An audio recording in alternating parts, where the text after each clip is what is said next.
বিসমিল্লাহির রহমানির রহিম। আমি কাতলা মাছের কালিয়া রান্না করব।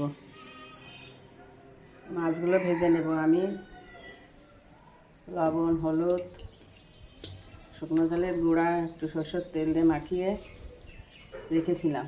এবারে সরষের তেলে ভেজে নেব মাছগুলো।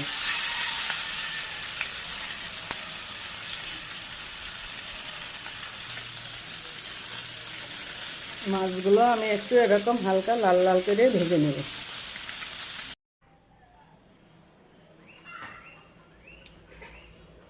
কাতলা মাছের কালিয়াটা আমি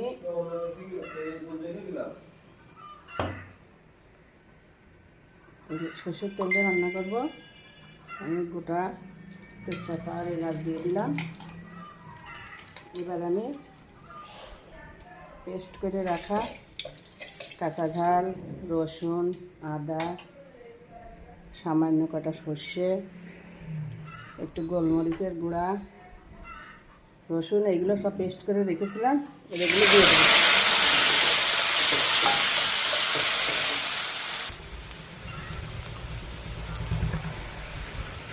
লবণ,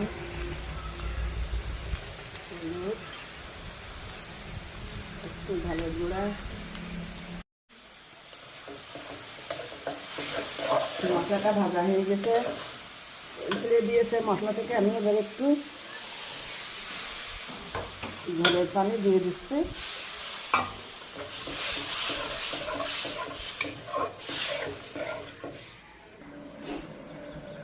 ঝোল গরম হয়ে গেছে। এবার আমি ভেজে রাখা মাছগুলো দিয়ে দিলাম।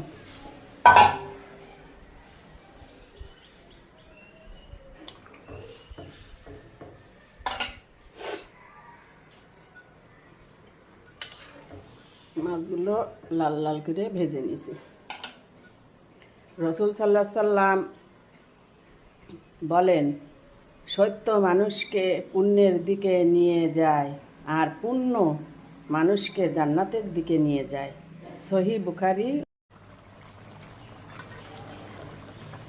কালিয়া রান্নাটা আমার হয়ে গেছে। এবার আমি কিছু ধনে পাতা কুচি আর কাঁচা ঝাল কুচি দিয়ে দিলাম। রান্নাটা আমার কেমন হলো কমেন্টে জানাবেন। কাতলা মাছের কালিয়া রান্না ভালো লাগলে একটু লাইক, কমেন্ট, শেয়ার করবেন, সাবস্ক্রাইব করবেন পরবর্তী ভিডিও দেখার জন্য। আল্লাহ হাফেজ।